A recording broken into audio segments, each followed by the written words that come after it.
Иван, здравей! Здравейте на вас и на цялата аудитория от Раковски и цяла България. Като каза цяла България, твоя кауза обедини цяла България да дарява карета плетене на една кука и тези дарения да бъдат изпращани в Раковски. Разкажи ни, моля те. Инициативата идва от два проекта, които ще представят България в Анкара и в Токио през следващите няколко седмици по един модерен начин.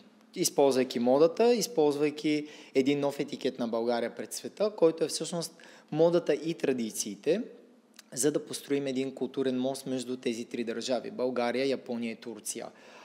Всъщност ние в момента създаваме българската рокля, роклята, която ще представи България, и в чуденето коя да бъде роклята, каква да бъде роклята, която ще покаже по най-добър начин България, избрах най-женският, най-българският труд на българската жена, на българските баби и майки, именно плетенето на една кука и от историческата, световно известната калоферска дантела. Така че, за да бъде още по-български този проект, покани всички българки да дарят от всичко това, което са изплели или пък е затворено в раклите и гардеробите, от респект към труда на техните баби, за да не бъде изхвърлено, да го дарят в името на този проект, да създадем най-българската рокля и да ги вплетем в една обща, гигантска, колкото един площад рокля.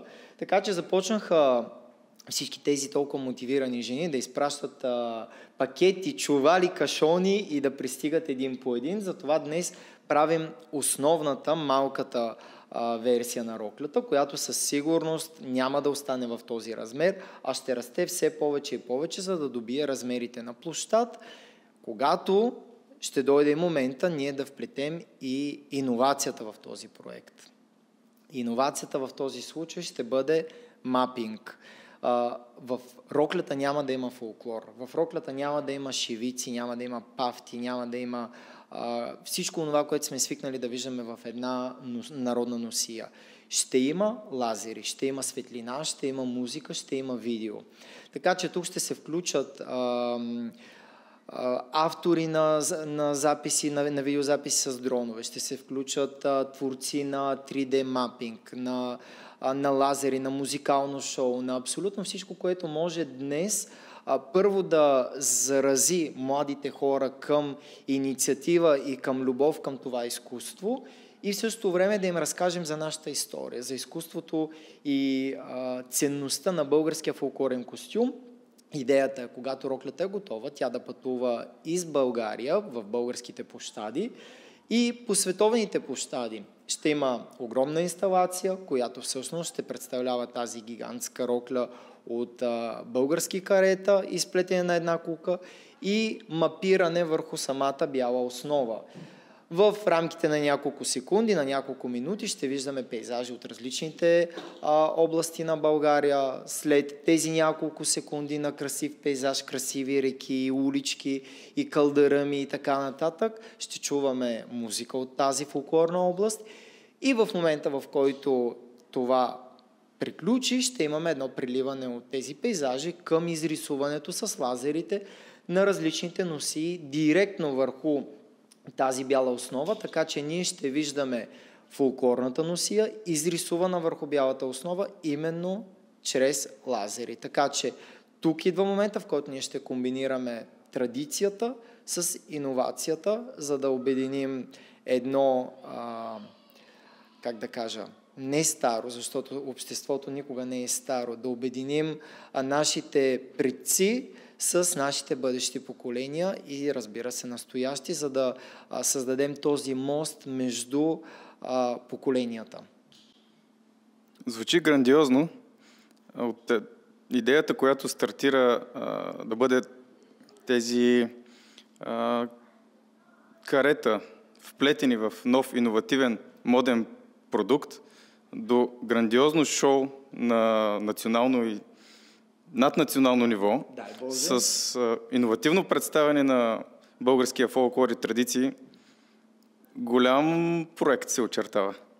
Голям проект, в който ще бъдат включени много хора. Тук говорим за стотици от всички краища на България, защото каретата, които идват от Видин, от Добруджа, от Странджа, от Черноморието, идват от всякъде. Така че тук включваме България в този проект. Не говорим за тази група хора, които сме се събрали днес абсолютно доброволно да шием, да си говорим и да си мечтаем за красотата на финала, каква ще бъде тя. Самата рокля ще пътува и ще бъде показана в Токио и в Анкара. Ще ни кажеш ли няколко думи за това какво предстои? Предстоят два красиви проекта, в които ще бъдат представени 36 рокли от новата колекция, която в момента е в процес на създаване. И съответно за тези два проекта беше необходимо да направим комплимент към държавите домакин, които ни очакват. Ще посветим една рокля на Турция, една рокля на Япония и съответно нашата българска. Така че в тези два проекта за мост между културите, между България и Турция, България и Япония, бяха всъщност причината за създаването на тази огромна инициатива и на това богатство, което виждаме тук пред всички нас в момента. Към момента се търсят доброволци, които да помогнат с зашиването на тези бродерии и техният труд ще бъде показан на 3 континента. Буквално. Тоест, всяка една ръка, която помогне, ще знае, че това, което е допринесло за проекта, за тази прекрасна българска рокля, ще бъде показано на невероятни места и ще служи за наслада на хора, които най-вероятно не са виждали никога в България. Разкажи ни как може всеки да се включи в това. Вчера във Фейсбук аз публикувах, че нямаме нужда от успех, защото ние не подлагаме под съмнение успеха на този проект. Имаме нужда от помощ. И тази помощ ще бъде именно от всички вас, които гледате това видео.